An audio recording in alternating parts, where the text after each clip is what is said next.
I'm Marin Blake, 36, and when the story of my life finally flipped, I was kneeling on cold concrete behind a shuttered bowling alley, prying a rusted espresso machine out of a junk pile like it was buried treasure.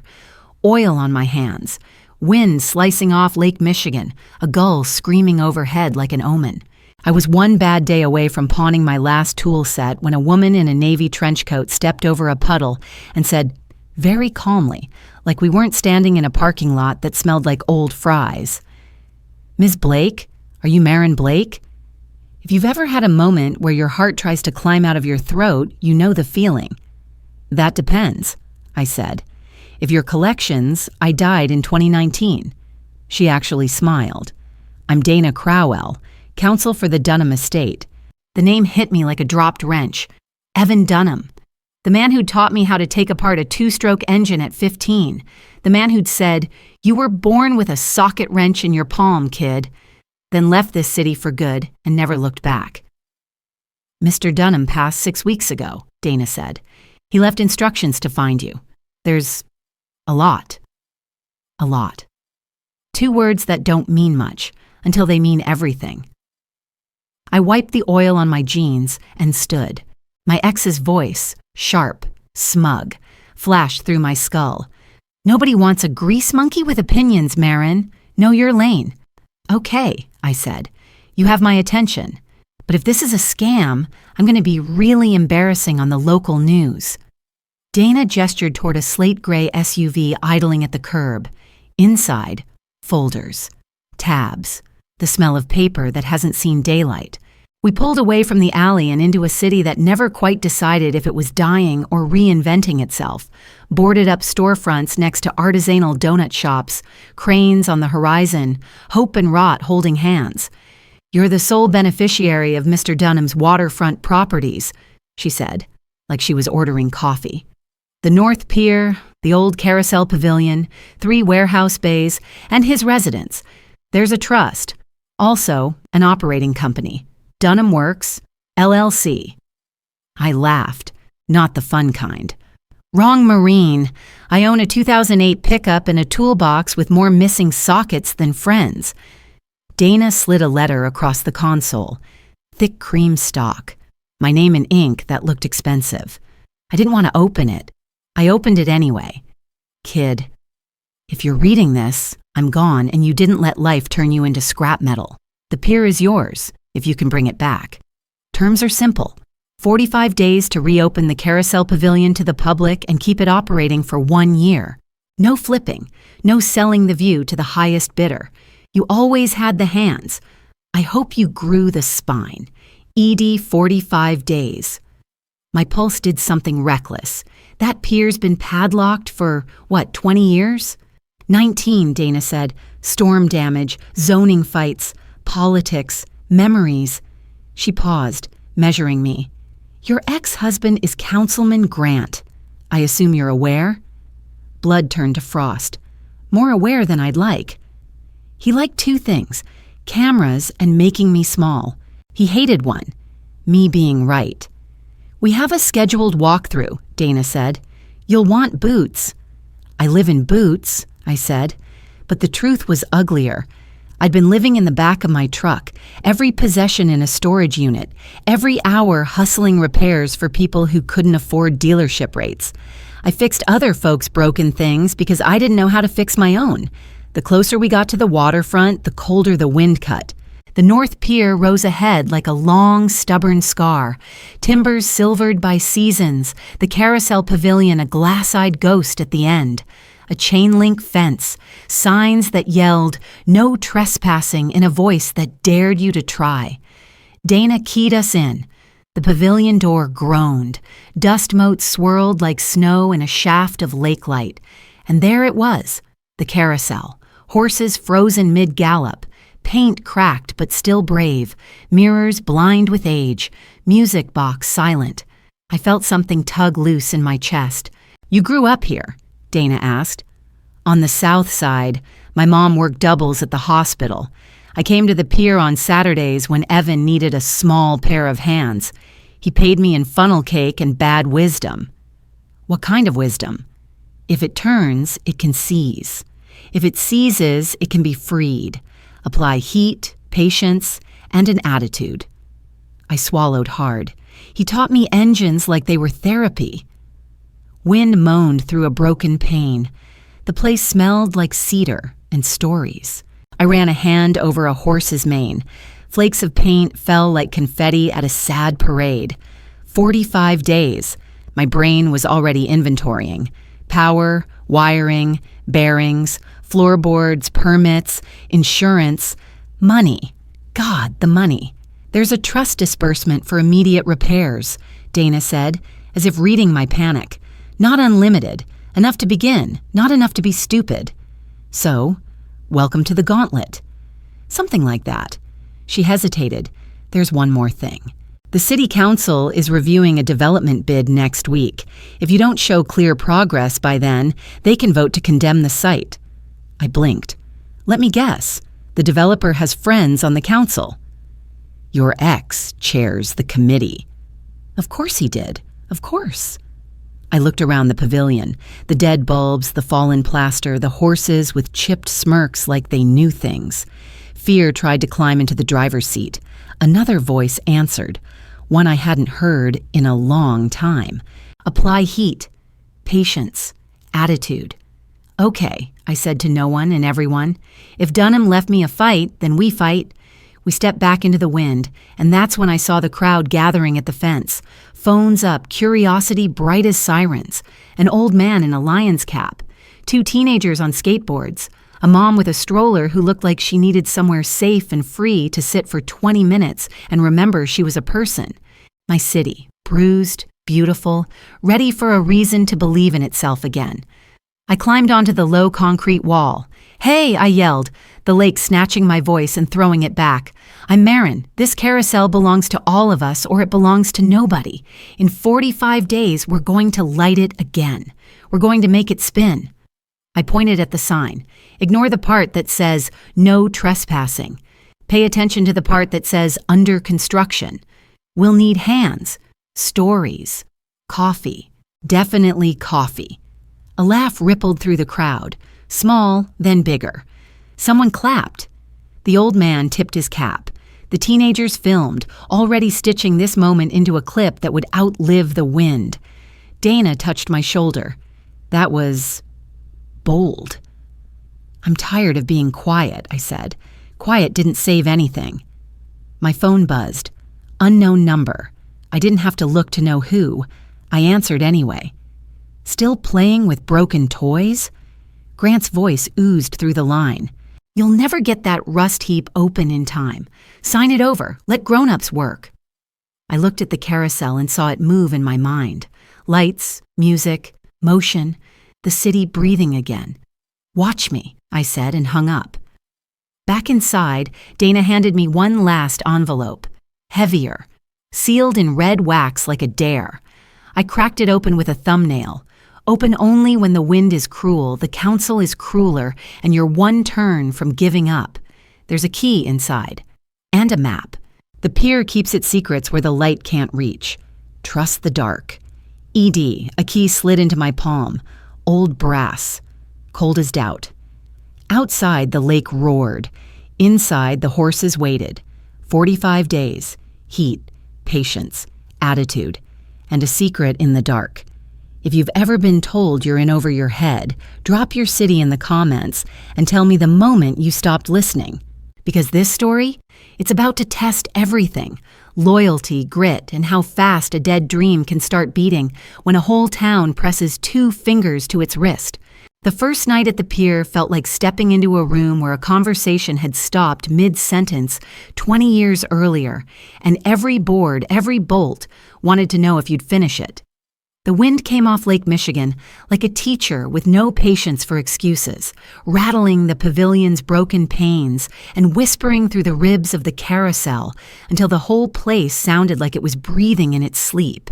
I unrolled Evan Dunham's brittle blueprint across a scarred work table, the edges curling like they'd been waiting for this exact stretch of wood, this exact pair of hands. 45 days. That number didn't land in my head so much as thud into the floor, traveling through the joists, checking to see if we were sound. By morning, the smell of lake water and pine pitch settled into the wood. I'd posted that midnight call: volunteers, low pay, long hours, glory uncertain, and told myself no one would come. People have their own lives, their own rents, their own cracked windshields and grocery lists. But then Caleb arrived with a thermos big enough to warm a crew. He ran a thumb over a corroded hinge like a jeweler assessing a diamond, and nodded once, the slow approval of a man who knew what could be coaxed back to life. Nia came after with a backpack full of chalk, a roll of drafting vellum, and a grin that said they'd been waiting for someone to dare them. Miguel followed with 2 generators in either hand, as if gravity had decided to make an exception. By noon, a retired music teacher named Angie showed up with boxes of bulbs from her church's Christmas closet. They were going to toss them, she said. Broke my heart. Maybe they'll shine here longer. A single dad named Porter brought his 8-year-old Ellie, who stared at the horses with reverence and asked me, serious as a city council vote, when will they run again? I told her, soon, and found out later that soon is a vow you make to a child and then carry on your back until it keeps its promise. We mapped power lines in chalk across the floor, Nia crawling on hands and knees like the pier was a body in need of new veins. Miguel cleared the burnt lattice from long-ago vandalism and discovered 2 intact load-bearing posts we'd assumed were dead. Caleb taught Porter to cut out rotten planks and not flinch when the saw kicked. The same way, I imagined, he might have taught a newer welder not to blink at sparks. Angie set up a card table beside the entrance and scribbled names and phone numbers and can bring a shop vac and can donate screws and can come Tuesday with teenagers who owe me a favor. People came. They brought casseroles and extension cords and stories about first kisses on this pier, prom pictures taken in front of these mirrors, a wedding proposal that would have been perfect if the ring hadn't fallen between floorboards, and a stranger wept with them until the whole party was laughing. 3 days in, Grant glided in like a storm cloud that had hired a stylist. Black sedan, hair perfect, microphone clipped like a medal to his lapel. He smelled faintly of expensive soap and ambition. The camera crew fanned out as if we were wildlife that needed careful framing. Marin, he sang through his public voice, the one that put donors at ease. This is quite an undertaking. I didn't look up from the bearing I was greasing. Undertaking's a polite word. He made a sympathetic face for the lens. This structure is condemned. Some things aren't meant to be resuscitated. The reporter watched the 2 of us the way a lifeguard watches a riptide, curious if it will pull someone under. I wiped my hands on a rag that used to be the back of a concert tee and squinted up at him. Some things aren't meant to be sold to the highest bidder either, but here we are. The right corner of his mouth ticked, a tiny warning flare that what we were doing had successfully crawled under his skin. He set a thick envelope on my toolbox. Permit research, he said. You'll need it. When he was gone, I opened it and found the proposal to demolish the North Pier for luxury residences, filed 2 days earlier by Grant Development Group. On the last page, a note in his neat hand: you can't save what's already sold. I folded the pages once, precisely like I was sheathing a blade, and put them under the blueprint. The past belonged where it could be accounted for. So did declarations of war. That night, when the wind had chased everyone home and the lake had convinced itself to be quiet, I cracked the red wax on Evan's second envelope and slipped the brass key into my pocket. The map inside looked like something a person draws when they know they won't be there to explain, which is to say it was both careful and a little bit cruel. Under the Carousel's central column, a spiral mark and the words, "Trust the dark." The heart of the harbor beats below. I knelt at the exact center, feeling like the room's ear. One plank was newer, maybe 5 years old, maybe 10. A pry bar did what pry bars do, and the panel came up. The trapdoor below was stubborn. The key wasn't. It turned like it had missed me. The air beneath was colder and smelled like iron filings and old promises.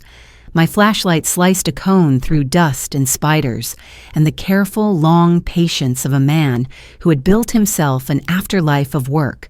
Drafting tables, bins of cataloged bolts, models of the pier, the neighborhood, a school that never rose from the dirt, a market hall with stall numbers and notes in Evan's hand. Vendors rotate. No one gets the corner for more than a week. On the far wall, letters in black paint that had not faded as much as they should have. Heart of the Harbor. A tape recorder waited beside a manila envelope stamped, "For Marin." My hands didn't shake until the tape whirred. "If you found this, you're braver than I was," Evan's voice said. The kind of voice that could tell a child the engine would roar again and make them believe it. I built what people could touch. I failed at confronting the people you can't grasp. The city sold itself in pieces, and if you stand there long enough, you can hear the receipts. I kept the plans here. You don't need me. You need a backbone and neighbors who remember their neighbors. Build what we forgot we deserve, not profit, purpose. Don't let them pave over the people. The tape clicked off, and the silence that followed wasn't empty. It was like stepping into a church after the last hymn. Something reverberates longer than it logically should. I turned a model of the carousel in my hands and realized the miniature horses had names scratched under their poles. Riley, Jonah, May. Names we attached to motion because it made us brave enough to climb on. Evan hadn't left me a treasure.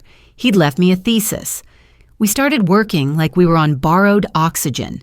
Word got out in ways you can't plan for.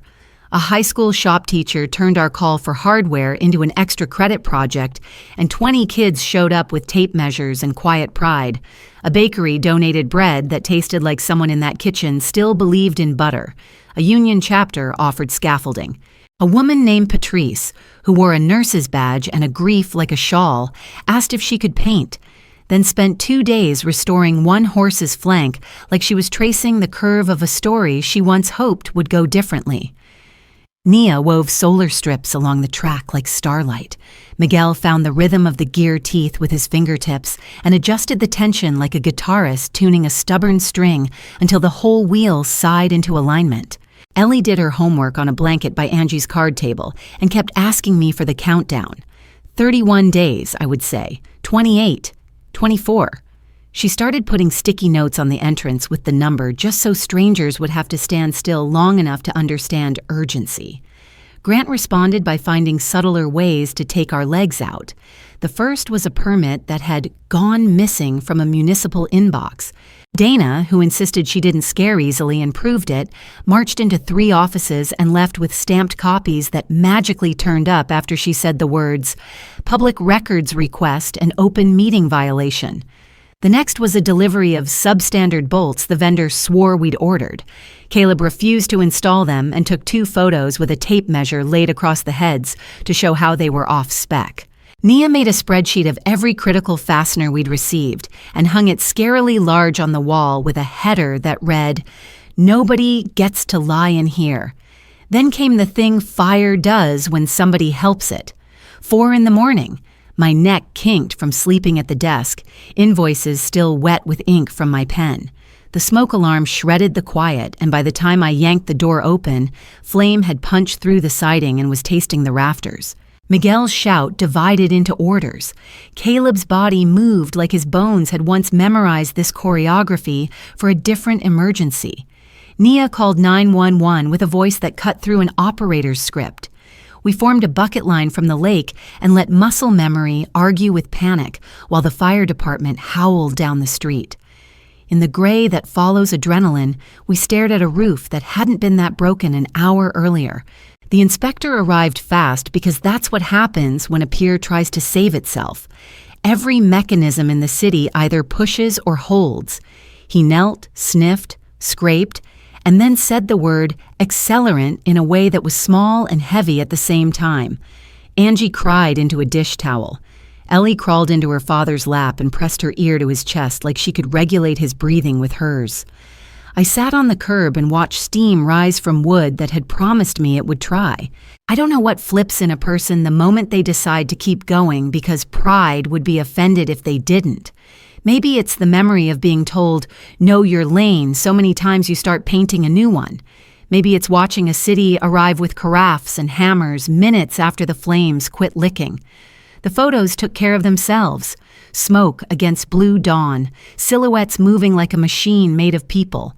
By noon, the local news had turned into national curiosity. Donations pinged into a fund Dana set up with transparency that would make an auditor weep from relief. One deposit, labeled ED Holdings, hit with 5 zeros.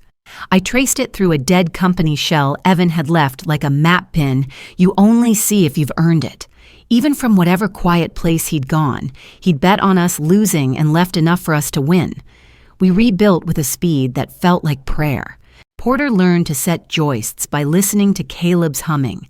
If you can hear the hum change, the weight's wrong, Caleb said. Nia rewired circuits so efficiently the city electrician left whistling. Miguel replaced bearings 2 sizes up to compensate for age and called it respect for elders. I lost track of time in a way that had nothing to do with numbing out and everything to do with being absorbed. At night, I would fall into the trailer bed and dream that the horses shook off ash, then ride their way through town, knocking on doors until people remembered anniversaries and called their mothers. In the afternoon, Angie taught Ellie how to polish brass without scratching it, and Ellie announced very seriously that she'd be the first ride when we opened. And also, she would allow other children to go first if they were littler. But if they're the same size, I'm not a saint, she declared. Porter told her saints are tired anyway, and we could be something more useful, like neighbors. The night we tested the lights, I was sure half the bulbs would sigh themselves into oblivion.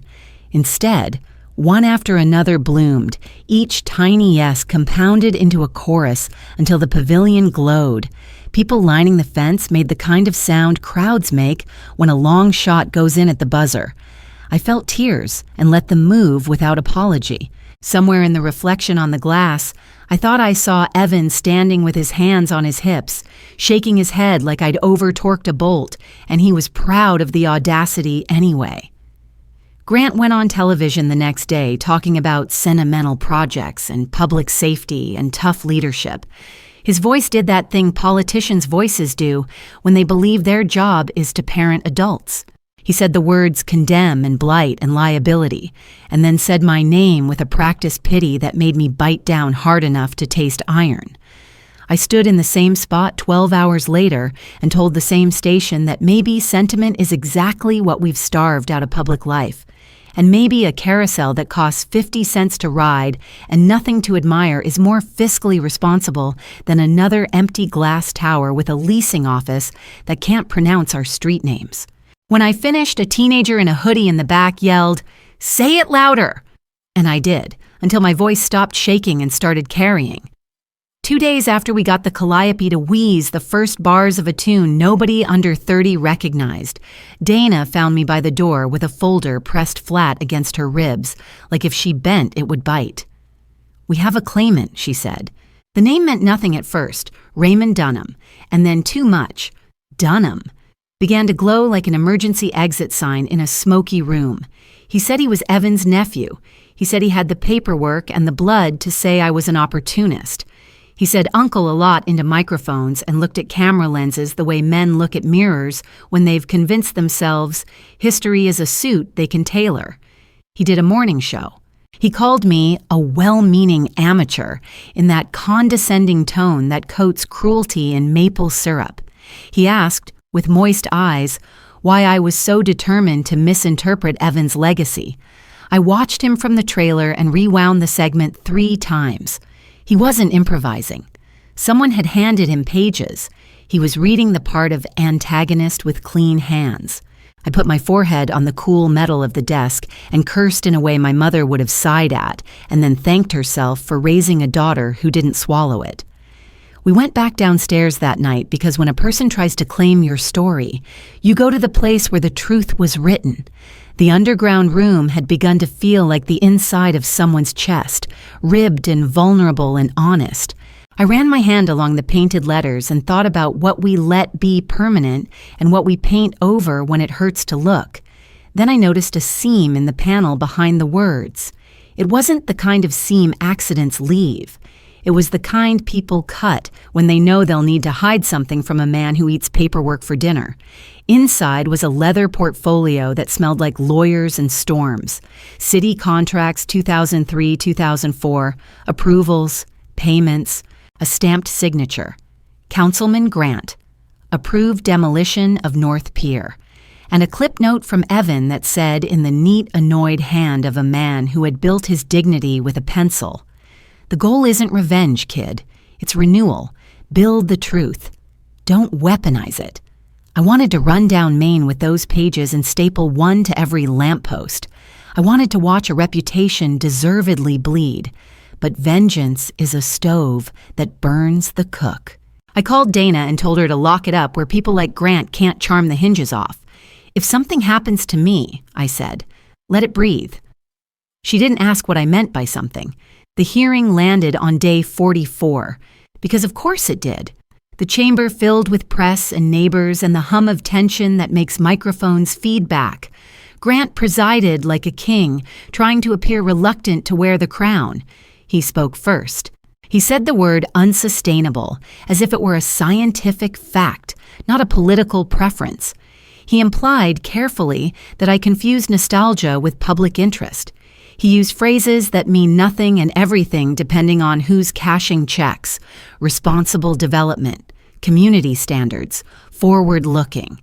Dana, who had put on a navy suit that could cut a falsehood in half just by standing near it, interrupted when he drifted into knowingly untrue. "All inspections passed yesterday," she said to the room as if reminding it to stand up straight. When it was my turn, I did something dangerous. I told the truth without picking the parts that sounded pretty. I said the pier didn't belong to me and never would. I said this carousel was a place where dignity had cost a coin you could find between couch cushions, and maybe that mattered more than another friendly plaza in front of a boutique fitness studio. I said I didn't want to own anything that made a child like Ellie press her hands against glass and ask her father what it used to be like when poor kids could go somewhere beautiful without being told they didn't dress right. I said Mr. Grant would rather sell us memories and renderings than cede power to people with tool belts. I didn't look at him. I looked at the back row where Angie sat with her hands folded like prayer, and at Caleb's jaw, and Nia's fierce eyes, and Porter's worn baseball cap, and a teenager in a hoodie who lifted his chin just enough to break my heart. When I finished, the room did the thing rooms do when they've decided what story they're in. The vote came, 5-2 for public. The gavel sounded like a small defeat in a loud place.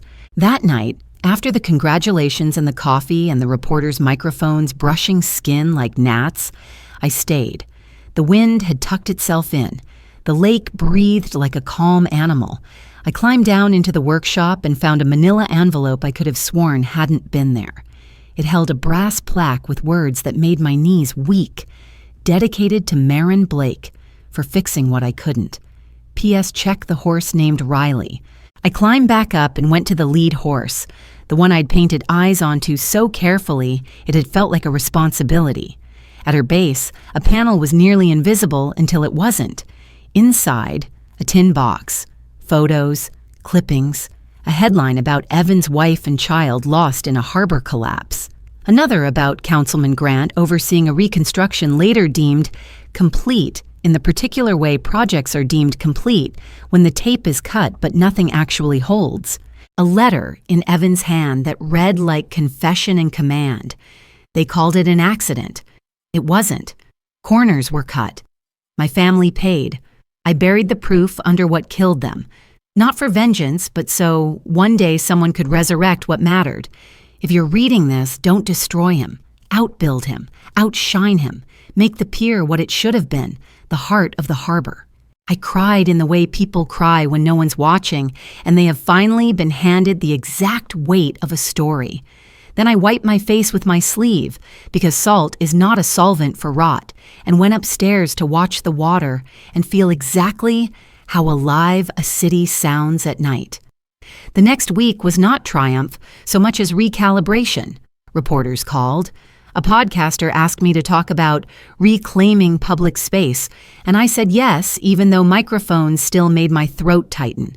A city in Ohio mailed us a letter written by hand asking if we would share our budget and a list of the tools we'd rented instead of buying. A woman from a foundation visited and said there might be money for gardens if we could prove dirt would change teenagers' minds more readily than lectures. We organized a Saturday build where kids painted benches in colors so brave it embarrassed adults into loving them. I caught Caleb on the edge of the pier humming the same tune he'd hummed that day in the fire, and I realized it was this little light of mine, and also some hymn that had fallen out of fashion but not out of usefulness. Ellie brought a jar labeled Ride Money and insisted every adult pay at least a nickel for trying the horses, even if the carousel wasn't quite legal to spin. "We're practicing," she said, the way doctors call what they do practice because they know the arrogance of certainty is the enemy of healing. Raymond kept trying to play air. He hired a PR firm that used words like legacy and stewardship and honoring the Dunham name. He posed on the pier when he thought no one would throw a shoe. He told a magazine I was well-intentioned but untrained. I stopped responding because some fights are invitations to move an inch and fall into a hole. Dana filed papers with the same crisp competence she took to everything. She showed me a legal pad covered in arrows that looked like an engineer's blueprint for making sense of lies. "He doesn't want the pier," she said. "He wants the narrative. So do not give it to him." I nodded so hard something in my neck cracked and then laughed until I startled myself. Grant did not apologize because that isn't who he is. He did resign. Officially, to spend more time with family and pursue opportunities in the private sector. Unofficially, because when the room changes, the door moves, and men like him do not care to learn new exits. We didn't release the documents, didn't need to. Truth has a way of leaking like a roof you pretend isn't dripping. Eventually, the floor tells on you. We opened the Carousel 2 Saturdays later, not because the calendar said we should, but because the air was 62 degrees and 1,000 people decided to stand with us. Angie led the countdown. Ellie was first, as promised, and then insisted her father go next. "You paid 2 nickels, she told him. "That's a deluxe package." The music stuttered and then caught itself, and we all learned in the same moment that sometimes a machine remembers how to sing even if you only remind it once. I rode last, hand on the brass pole, cheek cold with wind. In the reflections, I saw my past life, the girl who married a man who loved applause more than he loved truth, the woman who crawled into dumpsters for salvage and discovered the nobility of objects that had not given up. I saw myself now, hair choked with sawdust, clothes permanent with paint, ring finger bare and unafraid. When the ride ended, a boy perhaps 9 asked me if the horses ever get tired. "They rest at night," I said, "like us." He nodded seriously and whispered to his mother, "We should let them sleep extra on Sunday." She kissed the crown of his head and told him holiness comes in many forms. At sunset, the light made a path across the lake like a fact you could walk on if your faith was equal to your feet. Dana stood with me near the door, holding 2 hot chocolates that steamed our faces. "What now?" she asked. It was not the question people ask when they want to be impressed. It was the question friends ask when they intend to stick around for the heavy part. I pointed toward the underground room as if pointing at a future. "We build the rest," I said. "The gardens, the school, the market hall. We borrow the idea Evan left and pay it back with maintenance." She smiled in that way practical people smile when they have already opened a new tab titled Grants and Are We Insane? "Think you can handle it?" "Apply heat, patience, and an attitude," I said, and she clinked her paper cup to mine like that counted as a contract. A month later, a man I'd never met approached me after a volunteer orientation and said he used to be an inspector. He told me in a voice that had sand in it that he'd signed things he shouldn't have because he wanted his kid to have orthodontia and his wife to stop worrying. "I'm not asking for a medal," he said. "I'm asking to unbend what I broke. I told him we could use someone who knew how not to be lied to by concrete. He nodded and asked if we paid in cash or forgiveness. Neither, I said.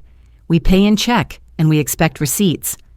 He laughed until he almost coughed and then built us a ramp that made a wheelchair move like a boat. By fall, a local paper ran a photo of the Carousel at dusk, lights necklace bright, and captioned it with something about our city finding its reflection again. The comments were mostly kind, and the unkind ones read like men spitting in their own soup.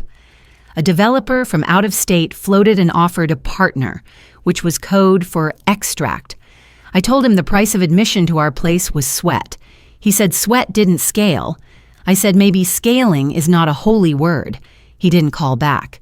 Winter tucked itself into the lake's bones, and the air grew clean enough to make your teeth feel new. We hung heaters. Someone knitted the horses' scarves, and we pretended not to know who. I learned how to fix a stuck token machine with a butter knife and patience, which is not that different from fixing a heart.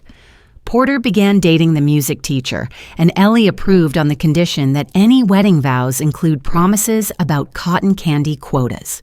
Nia applied to architecture school again and wrote an essay about the ethics of joy in civic design that made an admissions officer cry at her desk in front of a microwave reheating leftovers. Caleb began to smile more with his eyes than his mouth, which is how men tell you they trust the roof will hold. Angie organized a memorial ride for people we lost, and I watched grown men hold hands in line and not apologize for it. And if that isn't what public space is for, then I don't know why we bother with sidewalks. I kept the brass key on a chain around my neck and learned its weight the way you learn a new habit. On nights when the wind lashed the lake until it mood shifted into knives, I held the key like a talisman and said, quite out loud, to no one and Evan in the dark, "You can't control the storm, but you can rebuild the pier." It became less a mantra than a set of instructions. Check the joists, check your friends, check your pride, apply heat if it seizes, apply patience when it lies, apply attitude when they mistake your kindness for permission. By the end of the year, a girl who had watched us from the fence for months finally stepped onto the platform, shoved 2 quarters into the box like a declaration, and climbed onto Riley. She wore a sweatshirt with holes and glory in her eyes. Her mother, arms crossed against the cold, watched her daughter's face unwind from whatever knot the day had tied. The music lifted. The carousel moved. The city breathed with it like it remembered how. As the mirrors slid past, I saw 1,000 moments layered. First dates and last chances and groceries waiting and shifts beginning. Everything ordinary made holy by being together.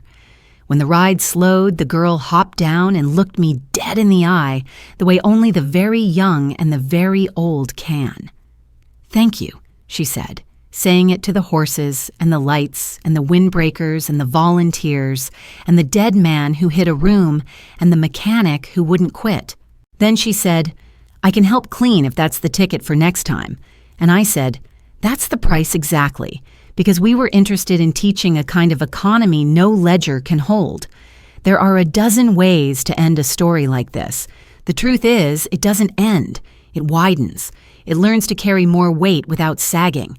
It trains people's eyes to look for places where beauty can be bolted down and left unlocked. It inspires copycats, holy thieves who steal our method and call it theirs because it is. When I stand on the pier at night now, the city is both the same and not. The cranes still lean over new bones. The sirens still cut through. The rent still laughs at paychecks. But right here, 50 cents, 2 minutes, the particular wind of wonder, you can buy a ticket that proves public joy is not an accident. It's a maintenance plan. I think sometimes of the letter in the tin box, the part where Evan asked me not to destroy a man who deserved it. The part of me that learned to survive by setting traps loosens a little more each time a child presses a palm against a mirror and smiles at themselves instead of taking inventory of what's wrong. Outbuilding him was a better lesson than outing him. Outshining him turned out to be solar math. Once we lit this, other lights found themselves. When people ask me now what the trick was, as if we're magicians with pockets full of rigged coins, I tell them it's the same trick you use to fix anything that thinks it's finished. You listen for the part that still wants to move. Engines tell you with heat.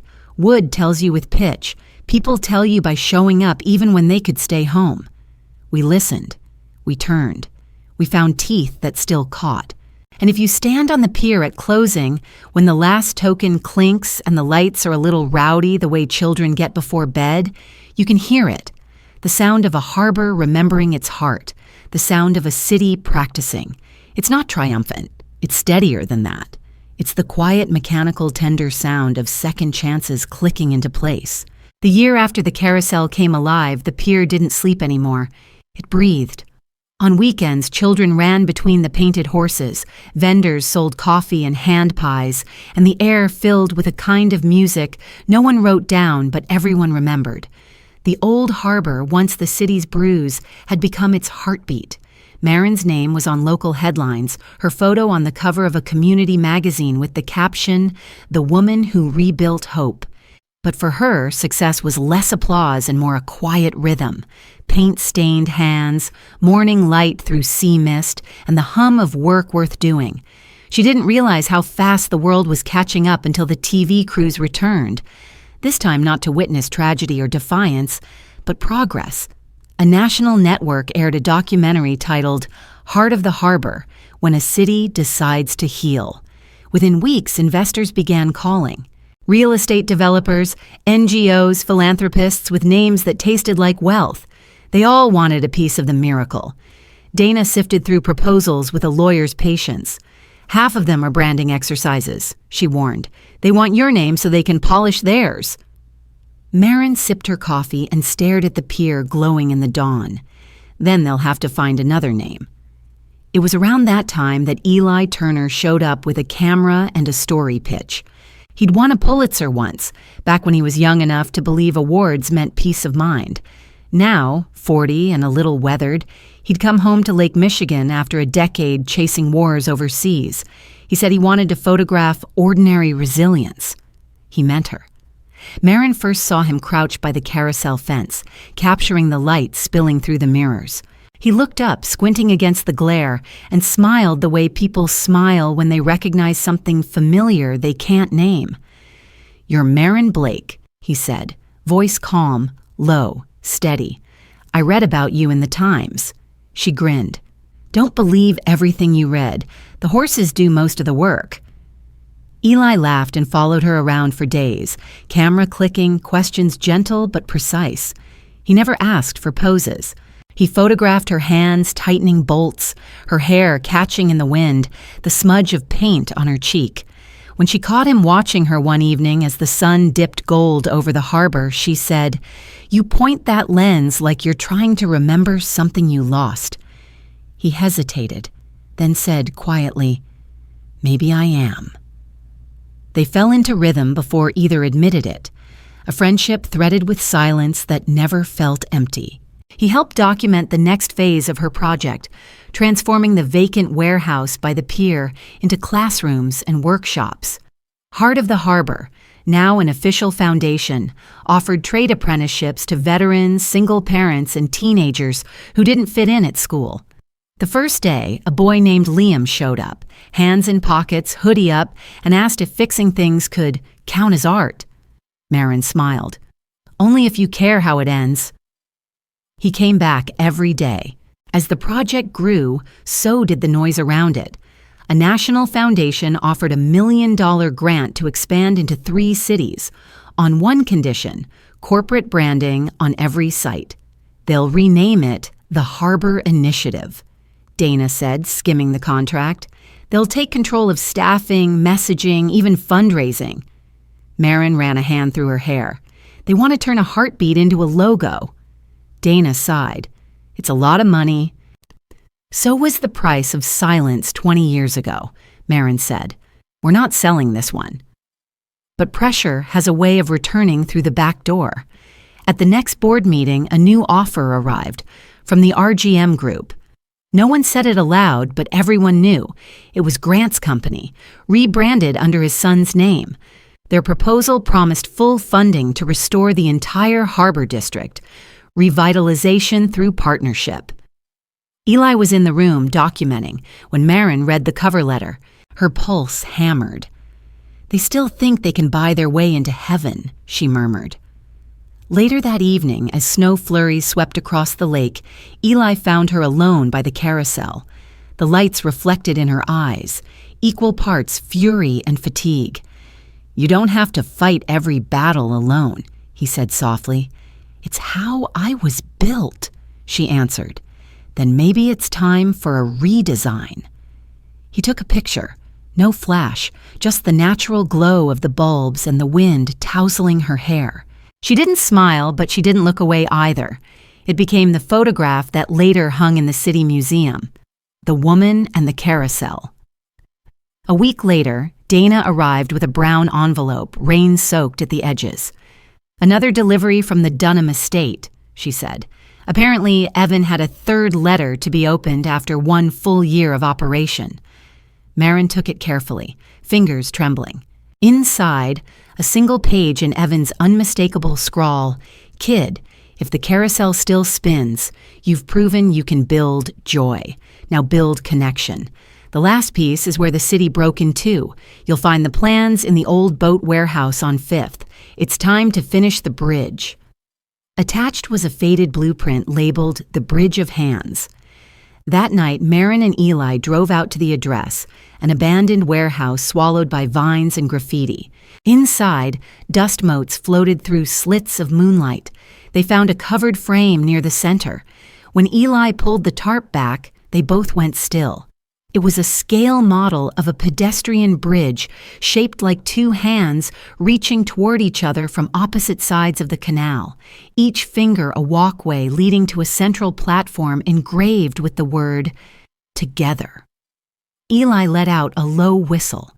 "He planned this the year before the collapse," Marin said, voice shaking. This bridge would have connected the 2 neighborhoods Grant's project divided, North and South Harbor, the poor and the polished. She traced the miniature railing, dust coating her fingertips. He wanted to mend what they broke, and he never got to. Eli took her hand. "Then maybe you will." The next morning, Marin announced the plan to her board. Silence followed. Caleb's voice broke it first. "A bridge costs millions, Marin." She nodded. "So did every lie that tore this city apart. This one's worth it." News spread fast. Some called it visionary, others naive. Grant's son, now CEO of RGM, went public with a challenge. "If she truly believes in unity, she should accept our partnership. Let us build the bridge together." Reporters ate it up. David and Goliath now with better suits. Dana nearly slammed her laptop shut. "They're baiting you," she said. "They'll claim credit, twist the message."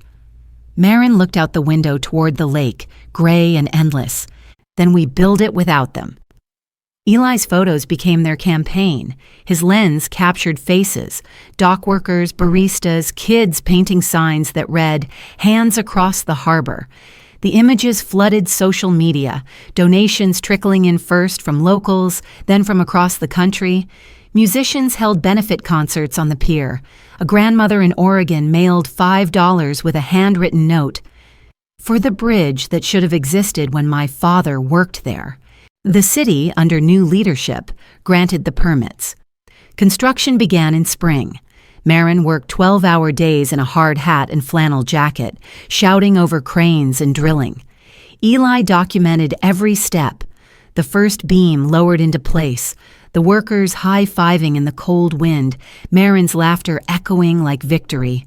One night, after the last crew left, she stood on the half-finished platform staring down at the dark water. Eli joined her, hands in pockets. "You ever think about what comes after this?" he asked. "After the bridge?" She smiled faintly. "After the bridge, maybe I learn how to rest." He laughed quietly. "You don't strike me as the resting type." She turned toward him. "Maybe I'm learning." He reached up, brushing a strand of hair from her face, and the distance between them dissolved like salt in rain. The kiss was unhurried, steady, like two people who'd built too much to need to rush. When the bridge opened that summer, the whole city turned out. The air smelled of rain and roasted nuts and second chances. The mayor cut the ribbon, but everyone knew whose bridge it was. Marin crossed first, followed by Ellie, now taller and radiant, holding Angie's hand. Caleb and Miguel rolled a wheelchair across for the inspector, who'd once signed the wrong forms. Nia filmed the moment and whispered, "Evan would have liked this noise." Eli's camera clicked steadily, capturing faces, hands, laughter, the skyline reflected in the river below. As Marin reached the center of the bridge, the place where the two hands met, she looked down at the plaque newly installed in bronze. The Bridge of Hands, built by the people for the people, dedicated to the families who believed the city could still hold them. She laid her palm flat on the metal, feeling its warmth from the sun. For a moment, she thought she heard the carousel faintly in the distance, that same melody winding through time. Eli lowered his camera. "You did it," he said softly. "No," she replied. "We did." Later that night, when the crowds had gone and lanterns drifted across the water, Marin stood alone on the bridge. Dana had sent her the final settlement from Evan's estate, just a single dollar left unclaimed, a symbolic closure. She smiled, folded the paper, and tucked it into her pocket. The wind was cool, carrying the sound of laughter from both sides of the harbor. Eli appeared beside her, 2 mugs of coffee steaming in the dark. "You ever wonder what he'd say if he saw this?" he asked. Marin looked out over the water. "He'd probably tell me I used the wrong bolts." They laughed quietly. He took her hand, fingers interlacing easily. "So what now?" She watched the lights ripple on the water. "Now we keep the lights on. We keep listening for what still wants to move." Behind them, the city hummed, the carousel spinning, children laughing, the pier alive with music. Ahead, the bridge stretched like an open hand toward tomorrow. Marin squeezed Eli's fingers and whispered, almost to herself, "You can't control the storm, but you can build the bridge." And under the night sky, the harbor answered with light. The winter after the bridge opened, snow came early and stayed like an old friend who didn't want to leave. The harbor looked softer beneath it. White roofs, frozen waves, the carousel wrapped in quiet light. From the bridge, you could see both sides of the city breathing again. The bakery reopened. The bookstore that had gone under years ago started hosting readings. Across the river, a once-abandoned warehouse had become a co-op market, its sign hand-painted by volunteers. Heart of the Harbor had turned into something larger than any of them could have predicted. No longer just a project, but a pulse. Marin stood on the pier one morning, coffee cooling in her hands, watching a pair of gulls fight the wind. She'd never gotten used to the stillness after success. There's a strange kind of silence when everything you fought for finally stands on its own. It's not relief, it's reckoning. For the first time in years, she didn't have to prove something to survive, and yet the air carried that old question. What now? Eli arrived beside her, scarf half-tucked, camera hanging like an afterthought. He'd started teaching photography workshops at the community center, mostly to kids who thought the world had already decided who they were. He called the class Finding the Frame. When Marin teased him about the name, he'd said, "You taught me that framing isn't about limitation, it's about intention." He offered her half of his bagel, and she accepted, pretending not to notice how he smiled when she did. The letter came that afternoon. Dana brought it herself, gloves dusted with snow, face unreadable. "It's from the Dunham estate again," she said. The executor said this was the last of them. Apparently, Evan scheduled it to be delivered 2 years after the carousel's relighting. She handed Marin a weathered envelope sealed with crimson wax, the initials ED curling across the back. Marin held it for a long time before opening it. The paper smelled faintly of cedar and salt, as if it had been waiting by the water. Evan's handwriting was shaky but deliberate. "Kid, if you're reading this, The bridge stands and the harbor breathes again. That means you've done what I couldn't. You gave this city its reflection back. There's one last story you deserve to know. You weren't my first choice to inherit the pier. You were my last hope. Marin's chest tightened. When your mother died, I promised her I'd look after you, but I watched you choose love over your own fire. I thought I'd lost you to someone else's shadow. When the pier fell, when my wife and son died in that collapse, I stopped believing people could build anything that lasted.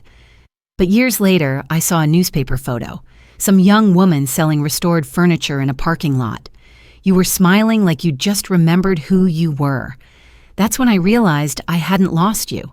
I just needed to wait until you'd lose everything but your purpose. She blinked back tears. The words blurred. I didn't choose you because you were family, Marin. I chose you because you understand something most architects never do, that broken things don't need to hide their cracks. Sometimes the fracture is where the light enters. That's what the pier needed. That's what the city needed. And maybe that's what you needed too. And it was signed simply, Evan Dunham, your mother's fool friend, who finally believed again. Marin pressed the letter to her heart. For the first time, the grief didn't sting. It glowed. That night, she and Eli sat by the fireplace in the studio Evan had designed years before. The Carousel's lights shimmered through the frosted windows, soft and rhythmic. Eli listened as she read the letter aloud, his hand resting quietly over hers. When she finished, he didn't speak for a long moment. Then he said, "He didn't just leave you an inheritance, he left you permission." "Permission for what?" she asked. "To live," he said simply. In the months that followed, Heart of the Harbor expanded beyond anything they'd imagined. Partnerships with small towns across the Midwest turned the project into a traveling model of community rebuilding, teaching design through empathy, not ego. Each new site began the same way: an abandoned space, a group of people who thought they'd been forgotten, and the question Evan had written decades earlier: what does your city need to remember? By spring, Marin and Eli were rarely in the same place for long. She trained new teams, spoke at universities, sat through zoning meetings in towns that smelled like rain and rust. He traveled with her when he could, photographing each transformation, framing every moment like proof that light still belonged to the ordinary. They came home to the harbor whenever they could. Their small apartment above the pier smelled of coffee, paint, and whatever Eli was developing in the darkroom. They'd sit on the bridge at midnight, passing a flask between them, talking about the next place that needed saving. One evening, Eli handed her a stack of photographs. "I've been sorting through the last 2 years," he said. The first photo showed Marin standing in front of the half-built bridge, hair wild in the wind, eyes bright with defiance. The second, her hugging Ellie at the Carousel reopening. The third, a wide shot of the pier alive with light. "They're beautiful," she said. He hesitated. "They're not just for a portfolio. A publisher wants to turn them into a book, The Hands That Built the Harbor. They want your essays with them." She blinked. "My writing? You've been keeping notes for years. They're raw, but they're honest. People need to hear your voice, not just see mine." Marin laughed, shaking her head. "I'm not a writer." He smiled softly. "Neither was I a believer, until you." When the book came out that fall, it sold faster than they'd expected. But what mattered wasn't the sales, it was the letters that followed. From a teacher in Kansas who turned an abandoned playground into a public garden. From a mechanic in Detroit who started a mentorship program for teenage apprentices. From a woman in Maine who wrote, "Your bridge made me reconcile with my sister after 10 years of silence." Marin read them all, often through tears. She began to understand what Evan had meant when he said broken things don't need to hide their cracks, but success carries its own gravity. The more the foundation grew, the more people wanted from her. Invitations, interviews, endorsements. The schedule filled until there was no room for silence. One night, after a gala in Chicago, she stood on a hotel balcony staring at the skyline. The city glittered like a jewelry box, but she felt hollow. Eli came up behind her, wrapping his coat around her shoulders. "You look like someone standing in the middle of their dream and wondering if they took a wrong turn." She sighed. "It's all so much. I started this to heal one pier. Now it feels like I'm responsible for every broken corner of the country." He took her hand. "You don't have to fix everything. Just keep the light steady where you stand. That's enough." She smiled faintly. "When did you become the poet?" "The day you stopped needing to be one," he said, and kissed her temple. The following spring, the city council approached Marin about a new project, transforming the old shipping docks into a public park. "We'll call it Dunham Square," the mayor said, "a tribute to what started all this." Marin agreed on one condition. The park would include free studios for local artists and a memorial for the workers who'd lost their lives in the collapse decades ago. "If we're going to honor history," she said, "we have to honor all of it." Construction began that summer. Eli documented it again, though his health had started to falter. Too many years overseas, too many deserts and smoke-filled rooms. He waved off her worry with his usual grin. "Old photographers don't die," he said. "They just develop into legends." He was still joking the morning he collapsed on the bridge. The doctors called it pneumonia complicated by an old injury. He spent 2 weeks in the hospital, tubes and machines, whispering where words couldn't. Marin never left his side. One night, half asleep, he murmured, "You rebuilt a harbor. Maybe it's time you let someone rebuild you." She pressed her forehead to his hand. "I already did. You." He smiled faintly. "Then we're even." He recovered slowly, stubbornly, like someone who still had work to finish. They moved back into their apartment by the pier. Every morning, Eli walked the bridge, camera in hand, documenting the world he almost lost. Marin joined him sometimes, other times staying behind to teach apprentices or sketch new designs. When Dunham Square finally opened, the entire city came. The fountain at the center was shaped like a spiral of bronze hands, reaching upward toward a beam of light. The plaque read, "For those who build, for those who rebuild, for those who keep believing that beauty belongs to everyone." Marin gave the opening speech, her voice steady even as tears blurred her vision. "This isn't my legacy," she said. "It's ours. It belongs to every hand that refused to let go." The crowd erupted in applause. In the front row, Eli lifted his camera one last time and captured her framed against the fountain's glow. It became the final photo in the series. Years later, when people talked about Marin Blake, they rarely mentioned the fire, or Grant, or the lawsuits. They spoke about the bridge, the carousel, the way she made cities feel like living things again.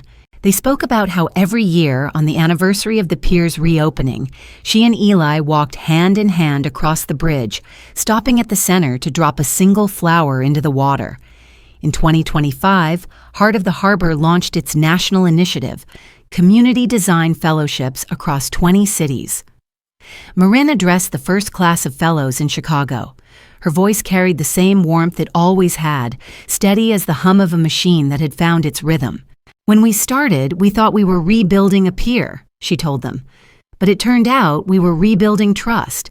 Every beam you raise, every park you plant, every wall you paint. It's not just construction, it's conversation. Between past and future, between loss and hope, between who we were and who we can be." She paused, scanning their faces. Young, eager, uncertain. "So build boldly, fail honestly, and when the world tries to tell you you're too small, remember this harbor. Remember that once upon a time, a handful of strangers built something out of ashes, and it worked." When she stepped off stage, Eli was waiting in the wings, camera lowered but eyes bright. "You know," he said, "for someone who isn't a poet, you keep writing poems with your life." Marin smiled, lacing her fingers through his. "It's not poetry," she said. "It's blueprint." That evening, they returned home to the harbor, now lined with lanterns for the Festival of Light. Children chased reflections along the bridge. The carousel spun slow and golden, the music softer now like a heartbeat the city had learned to trust. Marin leaned against Eli's shoulder. "Can you believe it's been 10 years? He chuckled. "You mean since you climbed into a dumpster and changed the country? Yeah, I can believe it." She laughed through a tear, and together they walked the bridge again, stopping where the two hands met. Beneath them, the river shimmered with thousands of tiny lights drifting out to sea, lanterns carrying wishes, apologies, names. Marin reached into her pocket and pulled out the original brass key Evan had left her. "You think he'd mind if I gave this to the city museum?" Eli smiled. "He'd mind if you didn't." She placed the key gently on the railing, whispering, "Thank you." The wind carried her words across the water, and for a moment she imagined Evan standing on the opposite bank, tipping his hat, saying the line he always said when something finally worked, "Took you long enough." The night stretched around them, quiet, forgiving, infinite. And when Marin closed her eyes, she realized the harbor no longer belonged to her. It belonged to everyone who had ever believed that something broken could still be beautiful.